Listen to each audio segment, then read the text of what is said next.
Assalomu alaykum aziz do'stlar, sizlar bilan Uzubu dasturchi YouTube. Xo'p, bugungi mavzumizda atigi ikki dona kodni o'rganamiz. Birinchisi span, ikkinchisi gap element. Xo'p, bu kodlarni o'rganamiz. Shunday o'tgan mavzularda o'tgan kodlarimiz orqali xuddi shu amaliyotni birgalikda yaratib ko'ramiz. Hop, qanday biz boshlaylik. Birinchi o'rinda hammasini o'chirib olib, Shift 1 da ochamiz. Hop. Bu yerga birinchi o'rinda uyni ochamiz. Hop, urdicha li ko'paytirilgan bizda 5 ta meva bor edi. Shunday qilamiz tayin.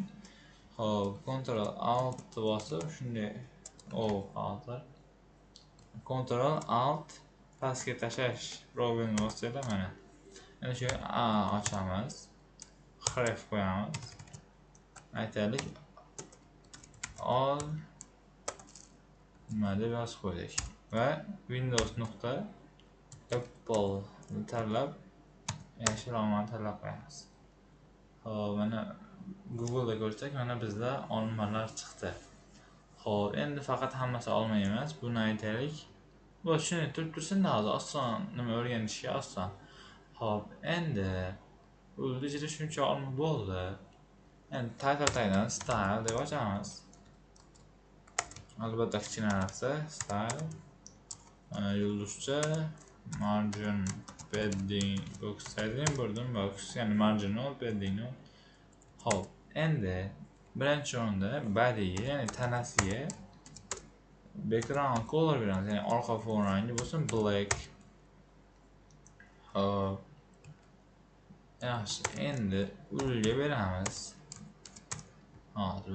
Bundan birinchi o'rinda buni mana bu yerga olib kelishimiz uchun nima qilamiz? Shu ulda otasiga display flex qoidasini beramiz. Ya'ni bodyga display flex alignment center justify content center desak, bu mana bu yerga keladi.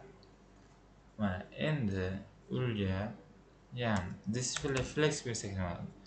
Albatta li elementlarimiz yonma-yon bo'ladi mana. Hop, alignment center. Alignment center yani shuni bilan shularni kattaligini bir qatorga tekislab qo'yadi, bir xil qilib qo'yadi tengligini. Just content center. Ya'ni markazga joylashdi. Endi qaranglar, e'tibor beramiz. Shu yerda biz gap elementidan foydalanib 30 piksel qilsak, mana bu har bitta elementni o'rtasidan joy ochib beradi. Ya'ni gap degani bu elementlar orasida bo'sh joy ochish. Hop, endi uni lisini asiga color bo'lsin white, ya'ni oq degani.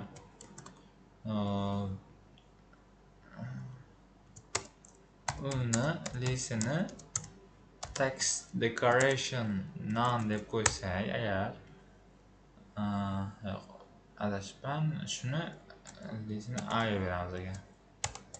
Mana. Hop, yana bitta kod o'rganamiz ekan, adashibman. Text decoration none degani bu li'ni tagidagi chiziqchani olib tashlaydi. Hop, keyin shu ulga margin top 30 VH berib qo'ysak nima bo'ladi? Hop, shuni 40 qilaylik. Mana yaxshi. Endi birma-bir stillarni berishni boshlaymiz. Font family, aytaylik sans serif. Font size, yozuv kattaligi aytaylik 20 piksel. Hop, bu ham sezilarli. Font weight bo'lsa, ya'ni yozuv qalamligi bold. Bold degani 700 degani. Ana bizda tayyor mana. Endi keling bir nomini o'zgartiramiz. Aytaylik buni olmasa nok. Nokga o'zgartiramiz. Windows nuqta period deb yozsak mana nok chiqadi. Mana bosib qo'yamiz. Endi bu yerga bo'lsin uzun. Bu yerga endi Windows nuqta granite. Shu uzun tanlab qo'yamiz. Hop, endi shu yerga glass.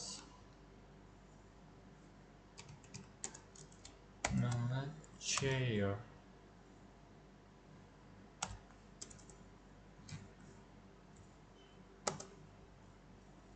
Giloslar qo'yish. Hop.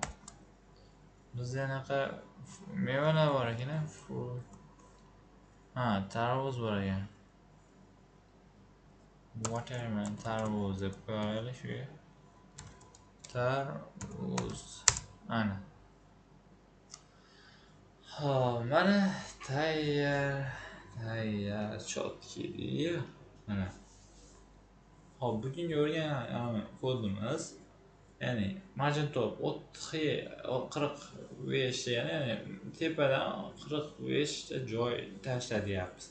Gap deganim shu elementlar orasidan ochadi. Text declaration none. Bu lining tagdagi chiziqchasini olib tashlaydi. Chiziqchani yo'qotadi deb tushunmasanglar bo'laveradi. Xo'p, keling endi shularni har bittasiga xuddi shu gilos bo'lsa qizil rang, tarvuz bo'lsa ham yashilroq qizil rang berishni o'rganib qo'yamiz. Albatta zarar qilmaydi. Buning uchun aytaylik style berib, nokti rangi qanaqa color beramiz va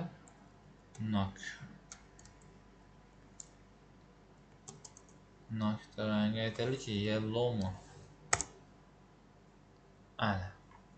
Yellow ham o'rnadi. Ko'rdinglarmi? Nok degan so'zimiz sariq rangga o'zgaradi. Endi uzunligini style deb uzunlik color'ini beramiz.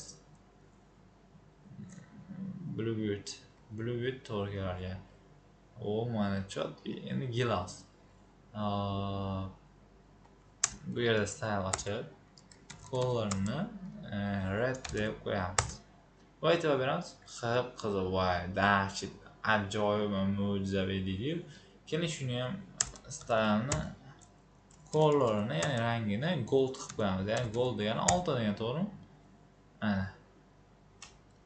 Endi tarvuzdagina. Tarvuzjon deydi-yu. Style color'i, ya'ni rangi. Hozir biz matnga rang beryapmiz. Ya'ni color degani matnga rang berish degan. Mana red deb qo'ysak, ana o'xshadi, yana umiddaman. Sizlar bilan Uzubi dasturchi YouTube bo'ldi. Mening sahifamga like bosib, kommentariya yozib qoldirishingizni iltimos qilib qo'ygandim va obuna tugmasini ham bosib qo'yinglar. Xayr, salomat bo'linglar.